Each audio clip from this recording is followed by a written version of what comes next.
իմ գործընկերոջ ծննդյան կապակցությամբ ա եղել զանգը եւ ես պետք է ասեմ, որ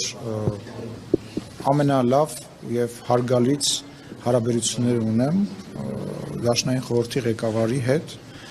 եւ մենք խոսում ենք բաց, մշտապես խոսում ենք ուղիղ, երկստեք հարգանքի տրամաբանության մեջ եւ հիմնական խոսակցությունը եղել է անձնական եւ ծննդյան կապակցությամբ զանգը այդ կապակցությամբ ա եղել ենթադրում եմ որ Ստամբուլում մի քանի օրից ես մեկնում եմ Ստամբուլ ինքը նույնպես այնտեղ լինելու է ենթադրում եմ որ այնտեղ կշփվենք ոչ թե պաշտոնական հանդիպման մասին է խոսքը ենթադրում եմ այնտեղ կշփվենք բայց IPU 152-րդ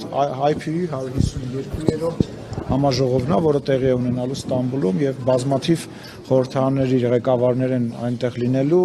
նախատեսված հանդիպում կա այս պայդրությամբ երկու գործընկերոջ հետ մի խոսքով Ադրբեջան եւ Վրաստանի գործընկերների հետ հանդիպում նախատեսվում այո